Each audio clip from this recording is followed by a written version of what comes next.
Je déclare que la France reconnaît aujourd'hui l'État de Palestine.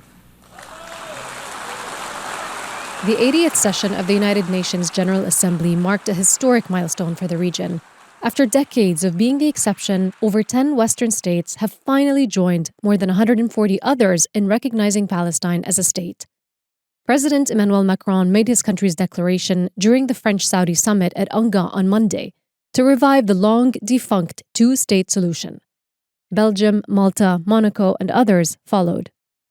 And it comes just a day after Canada, Portugal, Australia, and most notably the UK announced their official recognition. I state clearly, as Prime Minister of this great country, that the United Kingdom formally recognizes the state of Palestine. And it's all coming full circle, inside the halls of the United Nations, where it all began almost 80 years ago. The very same place the General Assembly decided it would divide Palestine in two and create the State of Israel. Ever since, Palestine has been knocking on door after door at the UN, fighting for its place in the world. Statehood for the Palestinians is a right, not a reward.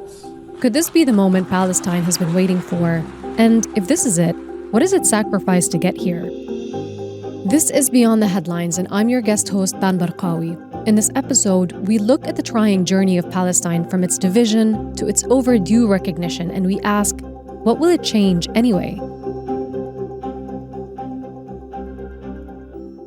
Palestinian statehood has always been posed as a problem to be solved, or rather a question to be answered. The question of Palestine, the UN calls it. Palestine was placed under the British mandate after World War I, but this was always supposed to be transitionary until it became a fully independent state. But Britain had already made commitments to establishing a Jewish homeland in historic Palestine, as outlined in the Balfour Declaration.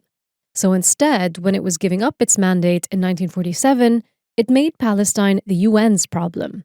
And since then, that problem has snowballed and festered into wars, division, oppression, and bloodshed. 78 years later, Palestine stands at the UN to be recognized by some of the same powers that divided it in the first place. Ironically, its delegates were denied US visas to attend this moment in person. But the permanent observer of Palestine to the United Nations, Riyad Mansour, was there, applauding in a standing ovation. I spoke to him about the weight this move carries. This is a very historic and special moment, but it is a significant benchmark in a journey that started from far away.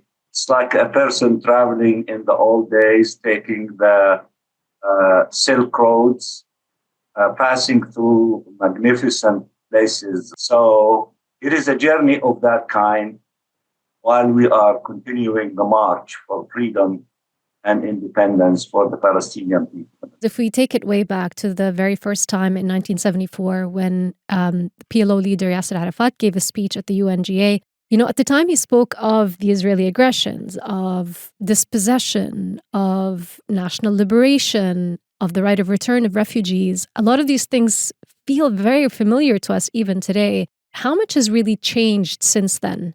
Some of the details changed, but the fundamental subject has not. Because when Chairman Arafat came in 1974 and he gave his famous speech, I was a kid. I was demonstrating outside the UN, welcoming Chairman Arafat and the PLO, and I was among the lucky ones. A delegation that went inside and shook his hand inside the UN. And then look at that. Now I am the representative of the state of Palestine at the United Nations. It was the first time since the Nakba that the Palestinian side was able to start taking question of Palestine by ourselves and to take the lead in the UN for advancing the cause of the Palestinian people. After that historic visit and speech in 1975, the first extremely important resolution that was legislated in the General Assembly reaffirmed the right of the Palestinian people to attain their inalienable rights, including their right to self-determination, statehood, and a just solution to the refugee question. So when I say that that resolution reaffirmed our inalienable rights, we started the journey. So the question of Palestine hasn't necessarily changed since then, but you said some things did. So what has changed in your 20 years since you've been in your role? A significant development was the change of our status to an observer state. The issue of statehood was resolved by the international community. They accepted us as a state, regardless of whether that state is an observer state or a full membership. Of course, we want to be a full membership state, and we did submit our application to that effect since the year 2011. But of course, because of a veto in the Security Council, we were unable to receive the recommendation from the Security Council to the General Assembly. At one point, hopefully soon, we will go back and ask the Security Council to reconsider. And this time, hopefully, there will be no vetoes, and therefore we will have the recommendation from the Security Council. We are not there. But that is a journey. I'm actually going to throw it back once again to a historic moment at the UNGA in 1988, also when Arafat spoke at that time, and it was a declaration for a Palestinian state. But in that statement, he said something about, made a reference to the U.S. rejecting the obligation to this two-state solution. 40 years later, almost, we're still kind of in the same position. You mentioned the UN Security Council, you mentioned the vetoes. Do you still hold out hope that the U.S. will change its position on Palestine at the UN? I think eventually they will, because we are not an exception to the rule. I was a young kid when I was marching for freedom for South Africa from apartheid. Now, I am following textbook of the great leader of Nelson Mandela. We secured the support of the Arab countries and the Islamic countries and the South, as Nelson Mandela and his comrades succeeded to do so. They succeeded in converting Europe toward justice and freedom for the South African people. I see these similar steps taking place because the shift is happening in Europe through the recognition of the state of Palestine, through the growing movement of sanctions, beginning with weapons, not to send it to Israel to kill Palestinian children. Now, in the case of South Africa, and in our case, the last two obstacles in this path. One is the current fascist government in Israel, and the other one, the big, powerful country that is shielding. Nelson Mandela, when he was freed from Robben Island, and came to the United States for the first time, he came to the United States with a visa labeling him as a terrorist. He was received as a hero, and it took a number of years for removing his name from the list of terrorism. But then at the end, the United States shifted, and the government, the white minority government in South Africa, shifted. I see so much similarity between us and them. So this is where we are. The question of Palestine is almost as old as the UN itself. So it's really difficult to separate one from the other. And so sometimes, we talk often about the two-state solution, but what's missing from that a lot of the times is the UN's 1947 partition plan that established the state of Israel. Do you think that the UN itself as an institution owes something to the Palestinian people to acknowledge its responsibility for the decades of turmoil that they endured as a result of this? The answer to that is yes.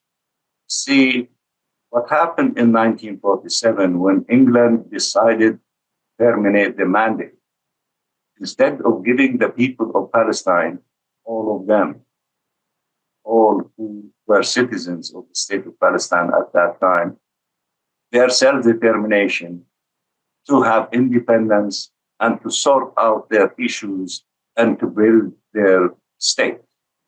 England decided to throw the keys of Palestine in the lap of General Assembly of the United Nations.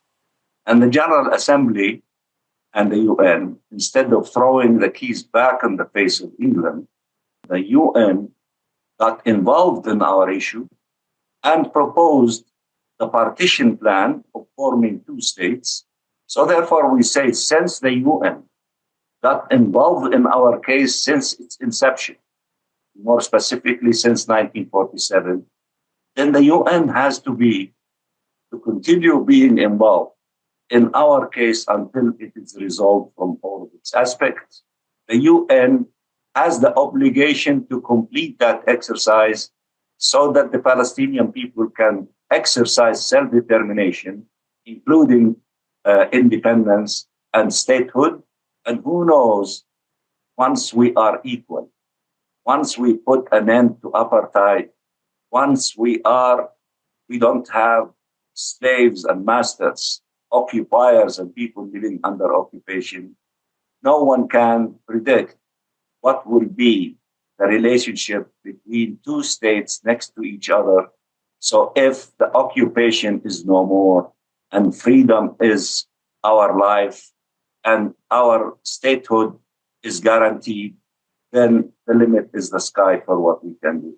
The timing to recognize Palestine stands in sharp contrast to the reality on the ground. It's happening while Israel's war on Gaza, described by experts as a genocide, is decimating the very state in question. Israeli officials have been extremely critical of the recognition campaign and have threatened to annex the West Bank in response. But actually, Palestine has already earned a lot of UN privileges when it became a non-member observer state in 2012. Accepting a country as a non-member state is possible just with the General Assembly, a vote by the General Assembly. And that is a big deal. This is Salta Kahashi. He's a visiting professor in legal studies at NYU Abu Dhabi, and he used to work with the UN Human Rights Agency in Palestine.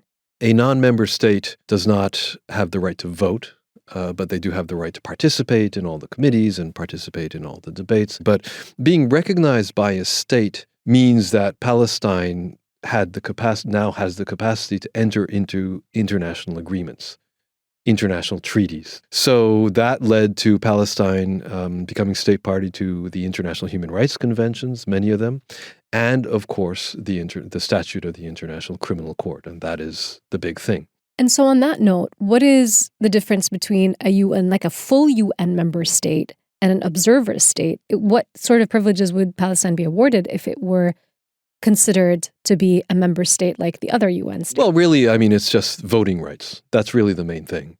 They would be able to run for a non-permanent seat on the Security Council, for example, but you would not be given veto rights. So in the Security Council. In the General Assembly, you would be given the right to vote, but no state has the right, has a veto right in the General Assembly anyway. Can we talk a little bit about this high-level conference on the two-state solution at the UNGA?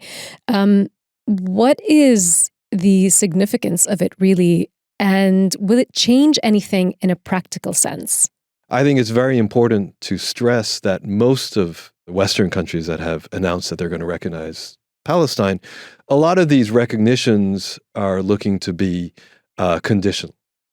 So they have slopped on a number of conditions, some of which, certainly in my eyes, don't seem acceptable at all. So like, for example, we'll recognize the state of Palestine, but it's got to be a demilitarized state. We will only recognize it if the PA, embarks on another reform process, very vaguely defined. I think the UK said that they would only recognize Palestine if there was a ceasefire. So basically giving Israel, once again, a veto over their recognition. So I don't think this is that meaningful, frankly. Not to mention, given the special situation of Palestine, because Palestine is occupied by Israel, lest we forget that the International Court of Justice and the General Assembly have stated very clear that this occupation is illegal, that Israel has to terminate the occupation, they have to pay reparations to the Palestinian people. Israel sitting on Palestinian land and continuing to steal Palestinian land is unlawful. This is very, very clear. And yet, somehow, these conditional recognitions of Palestine as a state are basically giving the occupier a veto right over whether this even takes place. I mean, it's something. I wouldn't say it's nothing. It's politically significant in the sense that these Western countries are at least sending this message to Israel and to the United States. And the other thing is, will it make any difference on the ground in a practical sense? Probably not. Israel has, consistently and vocally and very clearly rejected the two-state solution. You mentioned something really important, which are these conditions that these countries are placing in order for them to recognize a Palestinian state. When it comes to the idea of self-determination, how does that fit into it, where there are other countries that are coming to sort of dictate conditions upon which you as a people can exercise your right to self-determination? It is a violation of it, because that is the crux of the matter. The Palestinian right to self-determination has always been conditional on, in the eyes of basically of the Western powers. And I want to go back, this is quite a ways back, but if you look at 1947, the partition resolution that was adopted that basically said, okay, we're just going to decide that you're going to give over half of your land to these Western colonizers. And it sounds like a really great idea. Hey, I'm sure you'll just live with it. And this is the beginning of the failed two-state solution paradigm. This is where it all started. And the United Nations and the member states of the UN, as a default option, have constantly been going back to this two-state solution. And now this is the only desirable way forward. This is the only feasible way forward. This is the only way for peace in the region. But this is, nobody can look at this and tell you with a straight face that this is a just solution. All this talk about the two-state solution, basically we are reaffirming and reinforcing this unjust solution, which is imposed on the Palestinian people. The right of the Palestinian people to self-determination has been reiterated again and again and again, over and over, also by the International Court of Justice, and all of those confirmations of the Palestinian right to self-determination, they are confined within the two-state solution framework. I mean, it's important that we have these judicial decisions and we have these international resolutions that are, consistently reaffirming that. But I do think that the international community has to revisit this. We have to go back and think, look, what is this all about? And how is this in any way just? Because I honestly believe it's not. So do you think then that instead of sort of going back to this 1967 timeframe, that we need to go all the way back to 1947 if we really want to answer, quote unquote, the question of Palestine? Yes, exactly. That's exactly what I think. Look, after Oslo, what has happened? We've seen the colonial settlements in the West Bank, expand exponentially. And, now the Israelis, they don't even bother to hide it. They have absolutely no intention of, evacuating these settlements, of giving back the Palestinians their land and making reparations. This is just a pipe dream. Even if we were only looking at the 67 territories, we're only looking at 22% of Palestinian land. And if you look at the West Bank, it's been chopped up so much. There's no contiguous Palestinian state. This is not viable. And let's see what's going to happen with Gaza. The Israelis look like they're going to reoccupy the whole place. And there is, a very significant civil rights movement that's been talking about this and saying that we should be looking at one democratic state for all of its citizens. Here we are at this juncture right now. Does recognition come with new obligations or responsibilities for these countries? For example, would they be required to end any arms agreements with Israel or impose sanctions? Would it come with a set of new responsibilities? Recognition is inherently a political act. There are, legal ramifications and legal sort of criteria for this kind of thing, but really it is inherently a political act. And, what follows it is really up to that state. So, the short answer to what you're asking is not really. But it's also, important to stress that even without recognition of Palestine as a state, even without a final judgment from the International Court of Justice, states can, should, and frankly have a legal obligation to take effective measures to prevent genocide, to stop genocide, and to bring war criminals to account. This is a legal obligation which has nothing to do with the recognition of Palestine as a state. These countries have got to be doing this, and they're not.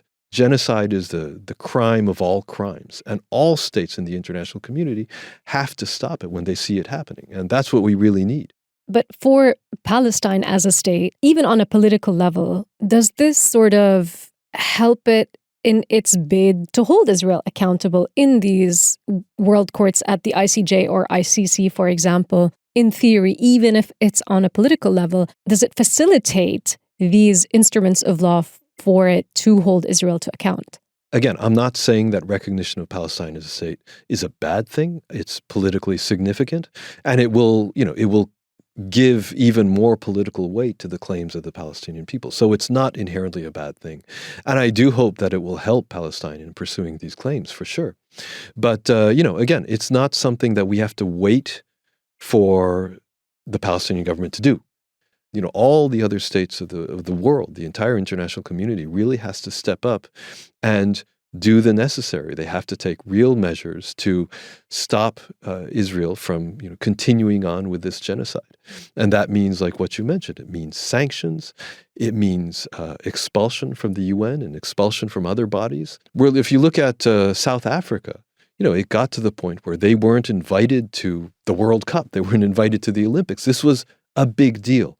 It's this kind of isolation that really has to be imposed on Israel for it to feel the crunch. The journey of Palestine at the UN has maybe in some ways exposed a weakness within the United Nations as an institution. Now we've seen again the US has vetoed a ceasefire in Gaza at the UN Security Council once again. So we look at the UNGA and all these heads of states and they're speaking and they're recognizing Palestine, but then this one hand goes up and kind of nullifies all that effort. Do you think that the current structure of the UN is really still sustainable? I think it's clear in the eyes of everybody that it is not sustainable.